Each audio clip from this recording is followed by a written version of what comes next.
मैया गे गे मैया की रे ससुराल जाए के बड़ी मन करो है। कहल रे मन नहीं लगो मैया, मौगी के मुहा देखला बड़ी दिन हो गए। अरे बेटा भुलाए जमी रास्तवा हाउ देखल बच्चे में तोर शादी भेलो कहियो गेबो नहीं कलही। आगे पुछले पुछले चल जीवी ना मैया तो चिंता काहे करो।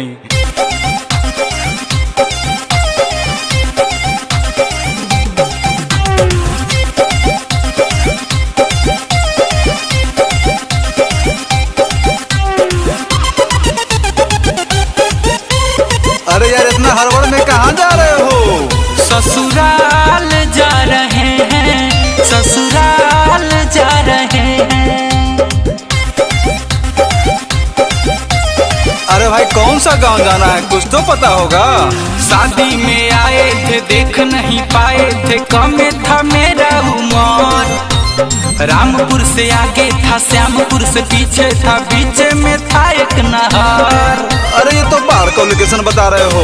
अरे नहीं नहीं, मेरा ससुराल तो जमुई के आसपास। क्या? अरे दाएं की बाएं किधर से जाए रास्ता भुला रहे हैं। अति बाबा कहाँ देबो?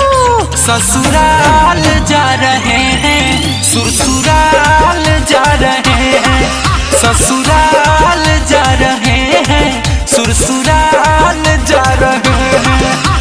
अच्छा तो बक्सावा में लेके कहाँ जा रहे हैं, तनी हम लोग को भी दिखाइएगा क्या? हाँ हाँ काहे ना।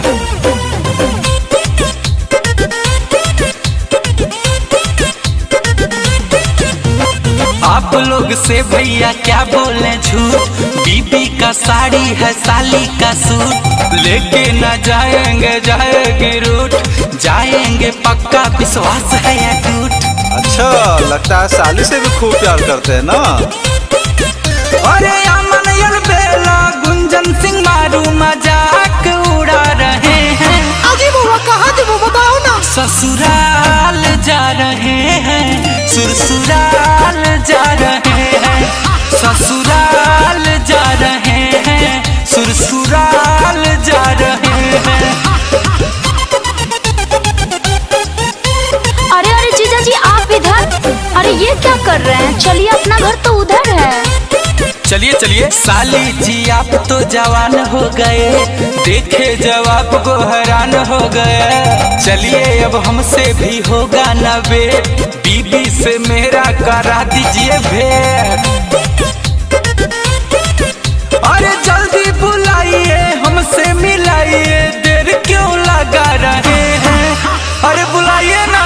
ससुराल आ गए हैं, ससुराल आ गए हैं, ससुराल